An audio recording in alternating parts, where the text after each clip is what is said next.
नमस्कार। स्वागत है आप सभी का आपके अपने channel update GK for you पर। आज हम पढ़ने जा रहे हैं भारत का मानक समय।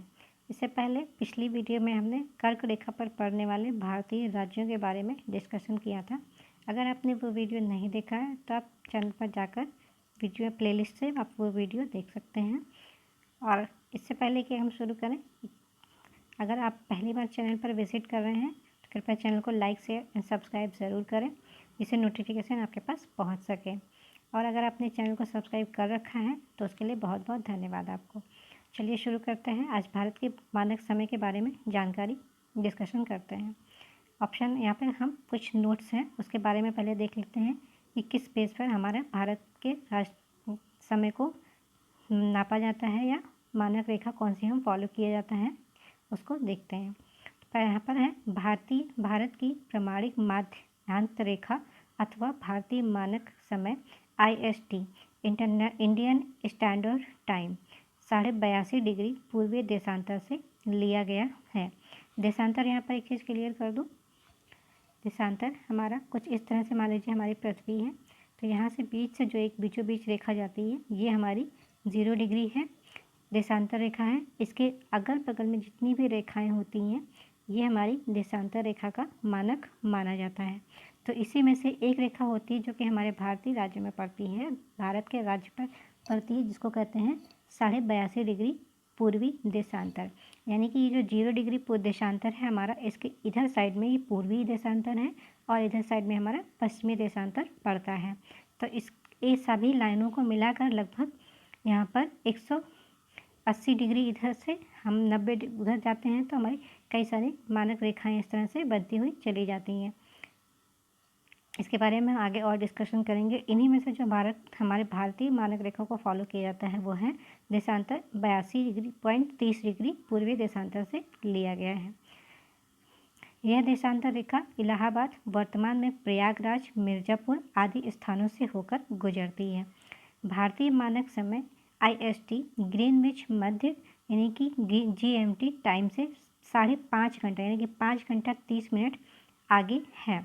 ध्यातव्य है कि विश्व के देशों द्वारा आपसी सहमति के अंतर्गत मानक यामयोत्तर को 7.30 डिग्री यानी कि 7.30 डिग्री इक्वल टू 30 मिनट जो है देशांतर के गुणांक पर चुना जाता है। भारत के बृहद अक्षांशीय विस्तार के कारण गुजरात से अरुणाचल प्रदेश के स्थानीय समय में लगभग 2 घंटे का अंतर पाया जाता है। अतः प्रशासनिक एवं अन्य कार्यों में कठिनाई से बचने हेतु 82.30 डिग्री उत्तर यामयोत्तर पूर्व यामयोत्तर देशांतर को भारत का मानक यामयोत्तर चुना गया है। यहाँ पर आप मैप में देख सकते हैं हमारा जो है ये है IST लाइन जो है, यहीं से हमारे भारत के मानक समय को चुना गया है। जबकि यहाँ से हम काउंट करें और यहाँ तक काउंट करें तो इनके बीच में जो है लगभग 2 घंटे का 2 आवर का जो है डिफरेंट हमें मिलता है। यहाँ से गुजरात से लेकर के अरुणाचल प्रदेश के बीच में लगभग 2 घंटे का टाइम हमें अंतर मिलता है। इसकी वजह से ये अंतर ना मानकर हमने 82.5 डिग्री देशांतर को माना है। इसी में आगे देखिए, भारत मानक समय की यामयोत्तर रेखा उत्तर प्रदेश, मध्य प्रदेश, छत्तीसगढ़, उड़ीसा, आंध्र प्रदेश कुल 5 राज्यों से होकर गुजरती है। यहाँ पे ये लाइन बहुत ही इम्पॉर्टेंट है, इसको नोटिस कर लीजिएगा कि भारत की जो यामयोत्तर रेखा है, जो अंतर्राष्ट्रीय भारतीय मानक समय रेखा है, वो कितने राज्यों से होकर गुजरती है। ये क्वेश्चन एग्जाम में पूछा जा सकता है, या फिर किस राज्य से नहीं गुजरती है, ये भी इनमें से ये 5 राज्य दे देगा, एक ऑप्शन और देगा, उसमें से पूछा जा सकता है कि कौन सी नहीं है जो इस रेखा पर नहीं पड़ती है। तो ये भी क्वेश्चन बन सकते हैं। तो ये इंपॉर्टेंट चीज़ है, इसको याद रखिएगा। टोटल जो है भारतीय मानक समय रेखा पर जो है भारत के 5 राज्य पड़ते हैं, 5 राज्यों से होकर के ये रेखा गुजरती है। राज्य हैं उत्तर प्रदेश, मध्य प्रदेश, छत्तीसगढ़, उड़ीसा, आंध्र प्रदेश। इसे आप ट्रिक भी बना सकते हैं, उत्तर मध्य छत्तीस उड़ीसा आंध्र। इसी में आगे देखते हैं, प्रधान यामयोत्तर 0 डिग्री के पूरब और पश्चिम दोनों ओर 180 डिग्री तक देशांतर रेखाएं होती हैं। कुल मिलाकर 360 डिग्री तक होती हैं। सभी देशांतर रेखाएं पृथ्वी को बराबर भागों में विभाजित करती हैं, इसलिए इन सभी को महान वृत्त कहा जाता है। या ग्रीनविच या प्रधान याम्योत्तर के पूर्व में स्थित 180 डिग्री तक सभी देशांतरों को पूर्वी देशांतर एवं पश्चिम की ओर स्थित 180 डिग्री तक सभी देशांतर को पश्चिमी देशांतर कहा जाता है। पृथ्वी 24 घंटे में यानी कि 1440 मिनट में 360 डिग्री घूमती है, अतः कुल देशांतर रेखाओं की संख्या भी 360 डिग्री है। अतः 1 डिग्री देशांतर घूमने में पृथ्वी को लगभग 4 मिनट यानी कि 1440/360 का समय लगता है। इस प्रकार प्रत्येक 15 डिग्री देशांतर पर 1 घंटे का अंतर आता है। यानी कि अगर 15 डिग्री हम देशांतर पर पृथ्वी घूमती है, 15 डिग्री घूमती है, तो यानी कि 1 घंटे का समय लगता है उस बीच में। आगे देखिए, सूर्य पूर्व में उदित होता है एवं पृथ्वी पश्चिम से पूर्व की ओर अपनी धुरी पर घूम रही है। अब यहाँ पे देखिए, ये क्वेश्चन में पूछा गया है कि पृथ्वी अपनी धुरी पर किस दिशा में घूम रही है। तो ये इम्पॉर्टेंट फैक्ट है कि पृथ्वी जो है पश्चिम से पूर्व की ओर अपनी धुरी पर घूम रही है। अतः 0 डिग्री प्रधान याम्योत्तर से पूर्व की ओर जाने पर समय GMT से आगे और पश्चिम की ओर जाने पर समय GMT से पीछे रहता है। 0 डिग्री से 180 डिग्री पूर्व की ओर जाने पर 12 घंटे की अवधि लगती है एवं यह ग्रीनविच समय से 12 घंटे आगे रहता है। इसी प्रकार 0 डिग्री से 180 डिग्री पश्चिम की ओर जाने पर ग्रीनविच समय से 12 घंटे पीछे समय मिलता है। 180 डिग्री पूर्वी एवं 180 डिग्री पश्चिमी देशांतर में कुल 24 घंटे अर्थात दिन रात का अंतर पाया जाता है। भूमध्य पर 180 डिग्री पूर्वी एवं पश्चिमी याम्योत्तर के लगभग 7 स्थल खंडों को छोड़ते हुए निर्धारित की गई काल्पनिक रेखा अंतर्राष्ट्रीय तिथि रेखा कहलाती है। इसके साथ में हम कुछ प्रश्न कोश भी देख लेते हैं। हमारा पहला प्रश्न है, भारतीय मानक समय की याम्योत्तर पर अर्धरात्रि है। एक स्थान पर सुबह के 6 बजता है। उस स्थान की अवस्थिति जिस याम्योत्तर पर है वह कौन सी है। यहाँ पर ये पूछा गया है कि जिस समय भारत में अर्धरात्रि का समय होगा तो कौन सी ऐसी देशांतर रेखा होगी जहाँ पर सुबह के 6 बज रहे होंगे। ये चीज़ हमें पूछा गया है। ऑप्शन में है, ऑप्शन 1 है 7.30 डिग्री पूरब में, बी है 172.30 डिग्री पूर्व में, नेक्स्ट ऑप्शन है सी है 7.30 डिग्री पूरब में है, या फिर 127.30 डिग्री पश्चिम में है। तो यहाँ पर जो सही आंसर हो जाएगा, सुबह के जो 6 बजने का समय होगा वो 172.30 डिग्री पूरब में होगा। यानी कि भारतीय मानक से जो हमारा भारतीय मानक है 82 डिग्री 82.5 डिग्री पे है। तो यहाँ से अगर हम 6 घंटा और आगे जाएंगे तो 172.30 डिग्री पूरब में हमें मिलेगा। अब यहाँ पर देख लीजिए किस तरह से होगा। जब भारतीय मानक समय के याम्योत्तर पर अर्धरात्रि है, एक स्थान पर सुबह का 6 बजता है, वह स्थान भारत से पूर्व में होगा, क्योंकि हमारे यहाँ अर्धरात्रि का समय अगर 82.5 डिग्री पर अर्धरात्रि है तो और आगे जाएंगे तो हमें पूरब के समय मॉर्निंग के समय मिलेगा, क्योंकि पूर्व में सुबह सबसे पहले होती है। तो 6 घंटे का अंतराल पर उसके याम्योत्तर के बीच में 15 डिग्री इंटू 6 कर दीजिए, तो यानी कि 90 डिग्री हो गया। अब 15 डिग्री बराबर 1 घंटा होता है का अंतराल होता है, तो 90 डिग्री पे जो है उस हिसाब से हमारा आएगा कि 4 घंटे का अंतराल आता है। अतः भारत का मानक समय 82.5 डिग्री याम्योत्तर पर है। तो अतः वह स्थान जो है 90 प्लस 82.5 को अगर हम जोड़ देंगे तो हमारा आ जाएगा 172 से 1/2 पूरब डिग्री जो है पूर्व में होगा। तो यहाँ पर सुबह के 6 बज रहे होंगे 172 डिग्री पे। इसी के साथ अगला प्रश्न देख लीजिए।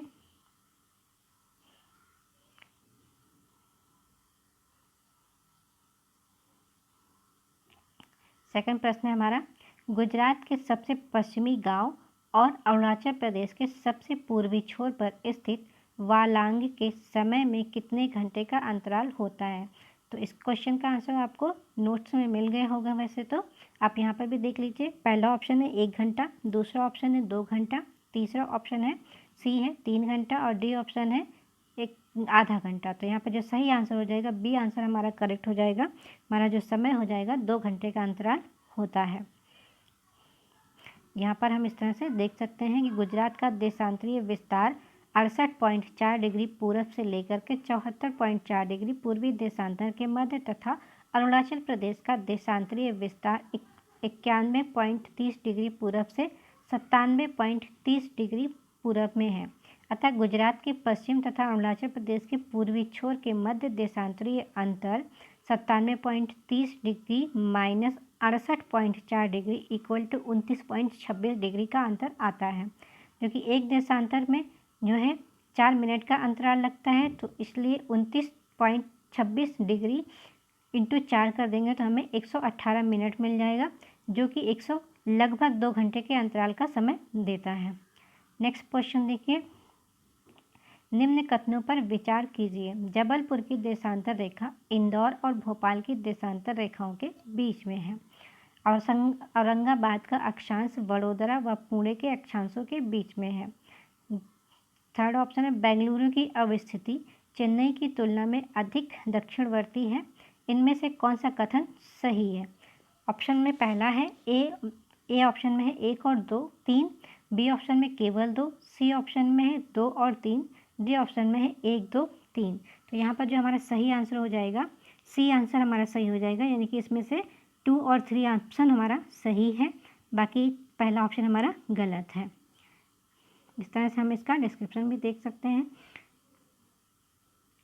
इसके साथ में हम अगला प्रश्न भी देखते हैं। चौथा प्रश्न है, निम्नलिखित में से कौन सा शहर भारतीय मानक समय IST देशांतर के निकटतम है? ऑप्शन ए है रीवा, ऑप्शन बी है सागर,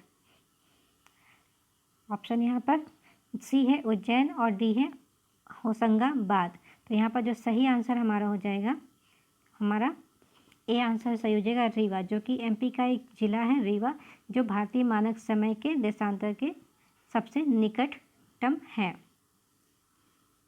यहाँ से हम देख सकते हैं भारतीय मानक समय के निकटता के संबंध में विकल्प में दिए गए स्थलों की स्थिति इस प्रकार है। तो रीवा की जो स्थिति है वो 81.02 डिग्री पूरब से लेकर के 82.20 डिग्री तक है। सागर की 78 से 78 के बीच में है, और यहाँ पे 75 to 76 में उज्जैन है, और होशंगाबाद 76 to 78 है। यानी कि जो लाइन है हमारी IST उसके सबसे निकट में रीवा आता है। नेक्स्ट प्रश्न है, यदि भारतीय मानक समय के अनुसार पूर्वाह्न के 10 बजे हैं तो 92 डिग्री पूर्वी देशांतर का शिलोंग का स्थानीय समय क्या होगा? यानी कि जब हमारे जो भारतीय मानक समय है यानी कि उत्तर प्रदेश में दोपहर के 10 बज रहे होंगे तो 92 डिग्री पर क्या समय होगा? ऑप्शन ए है 9.38 पूर्वाह्न, बी है 10.38 पूर्वाह्न, सी है 10.32 पूर्वाह्न, या फिर डी है 9.22 पूर्वाह्न। तो यहाँ पर जो सही समय हमारा आएगा वो हमारा बी आंसर हमारा करेक्ट हो जाएगा। 10.38 पूर्वाह्न का समय हमें शिलोंग में मिलेगा। इस तरह से हम देख सकते हैं 92 डिग्री पूर्वी देशांतर पर स्थिति शिलोंग मेघालय की राजधानी एवं भारत के मानक समय के बीच 92 डिग्री माइनस 82.5 डिग्री अगर हम करेंगे तो हमें अंतर जो मिलेगा 9.5 डिग्री का अंतर हमें मिलता है। देशांतर का अंतर है, चूँकि एक देशांतर पर 4 मिनट होते हैं तो 9 देशांतर पर हम अगर करें 9.5 इंटू 4 करें तो लगभग 38 मिनट का अंतर हमें मिलेगा। क्योंकि भारतीय मानक समय का पूर्वाह्न 10 बजे है तो इसलिए शिलोंग में उस समय जो है 10:38 का समय हो रहा होगा। नेक्स्ट प्रश्न है, यदि भारतीय मानक समय का याम्योत्तर पर मध्याह्न है तो 120 डिग्री पूर्वी देशांतर पर स्थानीय समय होगा।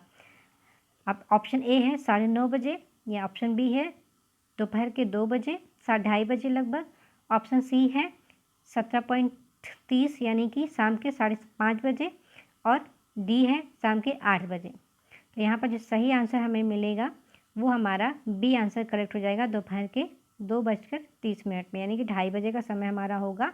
अगर 24 घंटे वाली घड़ी में देखेंगे तो 14:20 का टाइम हमारा हो रहा होगा। इस तरह से हम उसका समय भी निकाल सकते हैं। 120 डिग्री पूर्वी देशांतर और भारतीय मानक समय के बीच में देशांतरीय अंतर जो है 120 माइनस 82, 82.5 को हम माइनस करेंगे तो हमारा जो अंतर आएगा 37.30 डिग्री का अंतर आएगा। तो 37.1 देशांतर का अंतर 4 मिनट होता है, तो 37.30 डिग्री का देशांतर अगर हम निकालेंगे तो 4 मिनट को मल्टीप्लाई कर देंगे तो 150 मिनट का समय हो जाएगा। 150 मिनट यानी कि हमारा लगभग 2.5 घंटे का अंतर हमें मिलेगा। इस हिसाब से बी आंसर हमारा सही हो जाएगा। नेक्स्ट प्रश्न है, भारतीय मानक समय की याम्योत्तर रेखा नहीं गुजरती है। देखिए यही चीज़ अभी नोट्स में भी मैंने कहा था कि क्वेश्चन पूछा जा सकता है कि कौन से राज्य से IST लाइन जो है याम्योत्तर रेखा नहीं गुजरती है। अब यहाँ पर ऑप्शन है आंध्र प्रदेश, छत्तीसगढ़ और उत्तर प्रदेश और मध्य प्रदेश। अगर आपने ध्यान से सुना होगा तो यहाँ पर आंसर आपको मिल जाएगा। हमारा आंसर हो जाएगा सी, महाराष्ट्र। महाराष्ट्र से जो है याम्योत्तर रेखा नहीं गुजरती है। देखिए भारतीय मानक समय की याम्योत्तर रेखा लगभग भारत के 5 राज्यों से गुजरती है, जो कि उत्तर प्रदेश, मध्य प्रदेश, छत्तीसगढ़, उड़ीसा और आंध्र प्रदेश से गुजरती है। यह महाराष्ट्र से नहीं गुजरती है। तेलंगाना से भी यह रेखा नहीं गुजरती है। चलिए अगला देखते हैं प्रश्न यहाँ पर।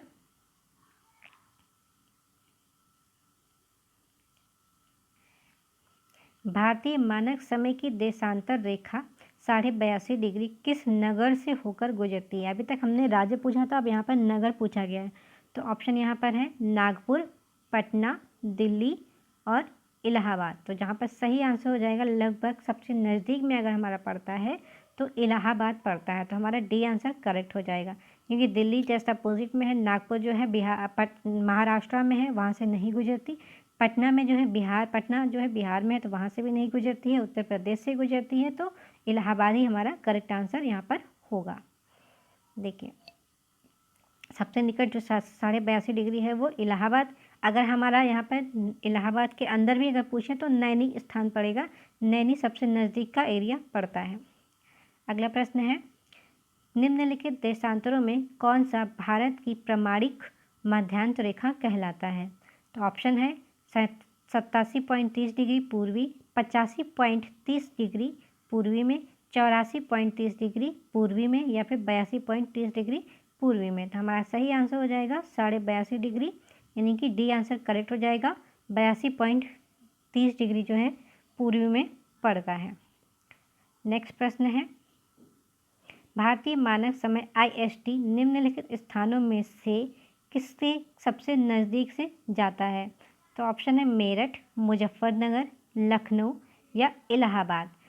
अभी हमारा इलाहाबाद का ऑप्शन मिला था पिछले क्वेश्चन में, तो यही हमारा आंसर भी हो जाएगा। इलाहाबाद में नैनी जो एरिया है वहाँ सबसे नज़दीक एरिया पड़ता है किसके, IST लाइन से जो है। नेक्स्ट प्रश्न है,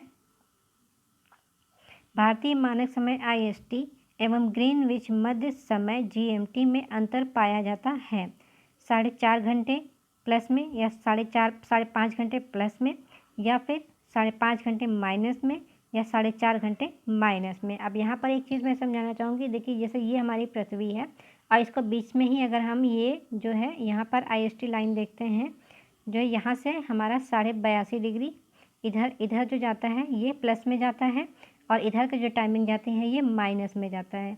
यानी कि टाइमिंग में हम इस डिग्री से जो है इतना अगर हम इस दिशा में जाते हैं तो ये हमारा टाइमिंग माइनस में होता चला जाएगा, और अगर हम पूर्व दिशा में जाते हैं तो हमारा टाइमिंग जो है प्लस में जाएगा। तो इसके हिसाब से हमारा जो भारत का जो मैप है ये हमारा लगभग यहाँ पे पड़ता है और ये एरिया पड़ता है हमारा 82.5 डिग्री में। तो हम जो है यहाँ से 0 डिग्री अक्षांश से लेकर के 82.5 डिग्री तक जो जाएंगे तो यहाँ पर लगभग 5.5 घंटे का अंतर पाया जाता है। तो इस हिसाब से हमारा बी वाला आंसर जो है करेक्ट हो जाएगा कि हमें जो है IST लाइन जो है GMT लाइन से अंतर 5.5 घंटे का अंतर मिलता है। चलिए अगला प्रश्न है, यदि अरुणाचल प्रदेश के तिरप में सूर्योदय 5 बजे प्रातः IST पर होता है, यानी कि इंडियन लाइन पर होता है, तो गुजरात में कांडला में सूर्योदय किस IST पर होगा। तो यहाँ पर ऑप्शन है 5:30 बजे प्रातः में, लगभग 6 बजे प्रातः में, या फिर 7 बजे प्रातः में, या फिर 7:30 बजे प्रातः में। तो हमारा करेक्ट का आंसर क्या हो जाएगा यहाँ पर? सी आंसर हमारा करेक्ट हो जाएगा, लगभग 7 बजे के प्रातः में हमारा मिलेगा। अब अरुणाचल प्रदेश के तिरप जो है 95.31 डिग्री और गुजरात के कांडला जो है 70.11 डिग्री में सूर्योदय के समय में देशांतर स्थिति के अनुरूप लगभग 2 घंटे का अंतर होता है। अतः तिरप में सूर्योदय अगर 5 बजे का हो रहा है तो गुजरात में लगभग 2 घंटे के बाद होगा, 7 बजे होगा। नेक्स्ट प्रश्न है, निम्नलिखित में से कौन सा शहर दिल्ली के सबसे समीप देशांतर पर स्थित है? यानी कि दिल्ली के सबसे समीप वाले देशांतर पर कौन सा शहर स्थित है? ऑप्शन है बेंगलुरु, हैदराबाद, नागपुर या पुणे। तो जो सही आंसर हो जाएगा हमारा यहाँ पर बेंगलुरु पड़ेगा। ए आंसर हमारा करेक्ट हो जाएगा। अब यहाँ पर देखिए दिल्ली का जो देशांतरीय विस्तार है 76.50 डिग्री पूरब से लेकर के 77.22 डिग्री पूरब के मध्य में है। वह शहर दिल्ली के समीप देशांतर पर स्थित होगा जिसका देशांतरीय अंतर दिल्ली में सबसे कम होगा। तो अगर हम सबके शहर के अंतर देखेंगे तो हमारा कुछ इस तरह से देशांतरीय अंतर मिलता है। तो जिसके हिसाब से हम देखेंगे तो सबसे कम देशांतरीय अंतर जो है हमारा बेंगलुरु शहर पड़ता है। इसके साथ में अगला प्रश्न देखिए, इतने ही प्रश्न है। अगर हम कुछ इनके नोट्स देखें, दूरस्थ बिंदु, यानी कि हमारा अगला टॉपिक इसी में आता है दूरस्थ बिंदु। यह कि हमारा भारत है, भारत के जो चारों कोने पर कौन कौन से बिंदु हमें पाए जाते हैं इसके बारे में भी हम डिस्कशन कर लेते हैं। तो यहाँ पर देखिए 31 अक्टूबर 2019 से भारत में सर्वाधिक पूर्वी राज्य अरुणाचल प्रदेश, पश्चिमी राज्य गुजरात, उत्तरी राज्य हिमाचल प्रदेश एवं दक्षिणी राज्य तमिलनाडु हैं। राज्यों और केंद्र शासित प्रदेशों में सर्वाधिक उत्तरी भाग में लद्दाख है और दक्षिणी भाग में अंडमान एवं निकोबार द्वीप समूह है। अगर हम राज्यों की बात करेंगे तो हिमाचल प्रदेश सबसे टॉप पे पड़ेगा, हमें मिलेगा। और अगर हम केंद्र शासित प्रदेश देखेंगे तो लद्दाख मिलेगा हमें। इस हिसाब से देखें, भारत के इतने बृहद क्षेत्रफल के 4 सुदूरस्थ बिंदु इस प्रकार हैं। तो जो सुदूरस्थ दक्षिणी बिंदु है इंदिरा पॉइंट, कई बार क्वेश्चन बहुत बार पूछा गया है। ये कई सारे पेपर में कई बार मतलब रिपीट क्वेश्चन किया गया है कि सबसे दक्षिणतम बिंदु कौन सा है भारतीय जमीन का, तो इंदिरा पॉइंट है। ग्रेट निकोबार अथवा बड़ा निकोबार द्वीप समूह है एवं भारत की मुख्य भूमि स्थल जो है दक्षिणतम बिंदु जो है सबसे दक्षिणतम बिंदु कन्याकुमारी तमिलनाडु है। अगर हम दक्षिणी बिंदु पूछेंगे भारत का तो ये अंडमान निकोबार यानी कि निकोबार में है, ग्रेट निकोबार में है। लेकिन अगर हम ज़मीनी स्तर पर पूछेंगे तो हमारा तमिलनाडु कन्याकुमारी है। ये 2 क्वेश्चन यहाँ से बन सकते हैं। भारत की जो मेन भूमि है अगर उसके अकॉर्डिंग हमें दक्षिणतम बिंदु पूछा जाएगा तो कन्याकुमारी मिलेगा, और अगर भारत की सबसे दक्षिणतम बिंदु पूछी जाएगी तो इंदिरा पॉइंट है। और सबसे उत्तरी बिंदु भी देख लीजिए, सुदूरस्थ उत्तरी बिंदु सियाचिन यानी कि सियाचिन ग्लेशियर निकटतम है जो कि इंदिरा कॉल यानी कि लद्दाख में पाया जाता है। पहले ये जम्मू कश्मीर नाम से एक राज्य हुआ करता था, 2019 से जो है ये एक केंद्र शासित प्रदेश बन गया है। तो यहाँ पर हम लद्दाख को देखेंगे कि सबसे दक्षिणतम बिंदु जो सबसे उत्तरी बिंदु जो है लद्दाख में पाया जाता है जिसका नाम इंदिरा कॉल है और जो सियाचिन ग्लेशियर में पाया जाता है। इस तरह से हम मैप में भी देख सकते हैं। देखिए यहाँ पर सबसे ज़्यादा है हमारा जो सबसे टॉप पे है भारत के बिंदु हैं और चारों बिंदु को हम इस तरह से दिखा सकते हैं कि कौन सी चीज़ है कहाँ पर स्थित है। इसी में है सुदूरस्थ पश्चिमी बिंदु जो कि ग्वार मोती है जो कि गुजरात में है, और सबसे पूर्वी बिंदु किबिथु जो कि अरुणाचल प्रदेश में मिलती है। तमिलनाडु राज्य में अवस्थित कन्याकुमारी भारत की मुख्य भूमि पर स्थित दक्षिणतम स्थल बिंदु है। कन्याकुमारी केप कमोरियन भारत का वह स्थान है जहां बंगाल की खाड़ी, अरब सागर और हिंद महासागर तीनों आकर के मिलते हैं। देखिए हिंद महासागर, अरब की खाड़ी और बंगाल की खाड़ी आकर के मिलते हैं। अब यहाँ से कुछ प्रश्न हम देख लेते हैं जो कि बहुत इंपॉर्टेंट है, कई बार पेपर में पूछे भी गए हैं। तो भारत का सुदूरस्थ दक्षिणतम बिंदु कौन सा है? अब यहाँ पर दक्षिणतम बिंदु भारत का पूछा गया है, ये ध्यान रखिएगा। तो इस हिसाब से हमारा ऑप्शन में आता है कि कन्याकुमारी पर रामेश्वरम पर, इंदिरा पॉइंट पर या पॉइंट कालीमेर पर। तो जो सही आंसर हमारा सी हो जाएगा, इंदिरा पॉइंट पर भारत का दक्षिणतम बिंदु है। अगला क्वेश्चन है भारत का दक्षिणतम बिंदु कहाँ है। तो सेम क्वेश्चन है। अब यहाँ पे देखिए भारत का दक्षिणतम बिंदु पूछा गया है। कन्याकुमारी, बड़ा निकोबार, लक्षद्वीप या मध्य प्रदेश मद्रास। तो जो सही आंसर हो जाएगा बी आंसर हमारा करेक्ट हो जाएगा। बड़ा निकोबार में है। ग्रेट निकोबार या बड़ा निकोबार हम जिसको बोलते हैं द्वीप समूह, वहाँ पर हमारा सबसे दक्षिणतम बिंदु पाया जाता है। इसी के साथ अगला प्रश्न है भारत का सुदूरस्थ दक्षिण में इंदिरा पॉइंट निम्नलिखित में से कहाँ पाया जाता है। तो ऑप्शन है तमिलनाडु, छोटा निकोबार, कार निकोबार द्वीप समूह या बड़ा निकोबार द्वीप समूह। जो सही आंसर हो जाएगा ये बड़ा निकोबार या ग्रेट निकोबार द्वीप समूह। सी आंसर हमारा करेक्ट हो जाएगा। सी बड़ा निकोबार द्वीप समूह में पाया जाता है। नेक्स्ट प्रश्न है भारत के राज्यों का निम्नलिखित में से कौन सा एक युग्म सबसे पूर्वी और सबसे पश्चिमी राज्य को इंगित करता है। अब यहाँ पर कौन सा राज्य जो सबसे पश्चिमी और सबसे पूर्वी राज्य हमें दिख रहे हैं यहाँ पर भारत के। पहला ऑप्शन है असम और राजस्थान, बी ऑप्शन है अरुणाचल प्रदेश और राजस्थान, सी ऑप्शन है असम और गुजरात, डी ऑप्शन है अरुणाचल प्रदेश और गुजरात। जो सही आंसर हो जाएगा पूर्वी और पश्चिमी पूछा गया, ये ध्यान रखिएगा। तो जो सही आंसर हमारा डी हो जाएगा अरुणाचल प्रदेश और सबसे पश्चिमी राज्य जो है गुजरात है। ये क्वेश्चन IAS प्री में 2015 में भी पूछा गया है। अगला प्रश्न है भारत का सुदूर पश्चिमी बिंदु कहाँ पर है, यानी कि इसकी स्थिति कहाँ है पश्चिमी बिंदु पे। तो हमने पहले ही डिस्कशन किया है यहाँ पर। तो देखिए 68.7 डिग्री पश्चिम गुजरात में है, 68.7 डिग्री पश्चिम राजस्थान पर है या 68.7 डिग्री पूर्वी गुजरात में है या 68.7 डिग्री पूर्व राजस्थान में है। तो इस हिसाब से जो सही आंसर हो जाएगा हमारा 68.7 डिग्री पूर्व गुजरात में है। अब पूर्व हमने इसलिए लिया है क्योंकि जो IST लाइन होती है वहाँ से हमारा देश जो है पूर्व दिशा में पड़ता है, इसलिए 68.7 डिग्री जो है पूर्वी देशांतर पर गुजरात हमारा पड़ता है। सी आंसर करेक्ट हो जाएगा इस हिसाब से। सब अगला प्रश्न है भारत निम्नलिखित प्रमुख भारतीय नगरों में से कौन सा एक सबसे अधिक पूर्व की ओर स्थित है। जो सबसे अधिक पूर्व की ओर स्थित है ये पूछा गया है। तो यहाँ पर है हैदराबाद, लखनऊ, भोपाल और बेंगलुरु। जो सही आंसर हो जाएगा हमारा सी आंसर करेक्ट हो जाएगा लखनऊ। इनमें से जो है सबसे पूर्व में जो स्थित है वो है लखनऊ राज्य, जो लखनऊ नगर जो है पूर्व में स्थित है। क्लास कैसी लग रही है ये कमेंट करके ज़रूर बताइएगा। और चैनल को अगर आपने सब्सक्राइब नहीं किया है तो कृपया आप चैनल को भी सब्सक्राइब कर लीजिए, जिससे नोटिफिकेशन आपके पास मिल सके।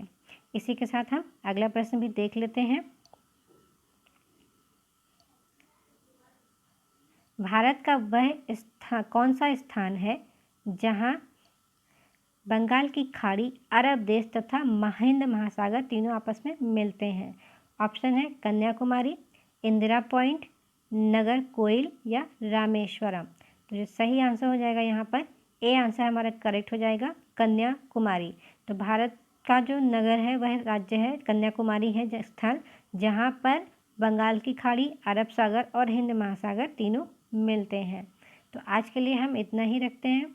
यहाँ पर भी देख लीजिए भारत की मुख्य भूमि के दक्षिणी छोर पर स्थित कन्याकुमारी वह स्थान है जहाँ बंगाल की खाड़ी, अरब सागर और हिंद महासागर मिलते हैं। और जबकि कन्याकुमारी कहाँ है, भारत के राज्य तमिलनाडु में स्थित है।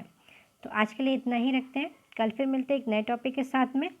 वीडियो कैसी लगी ये कमेंट करके ज़रूर बताइएगा। वीडियो देखने के लिए धन्यवाद।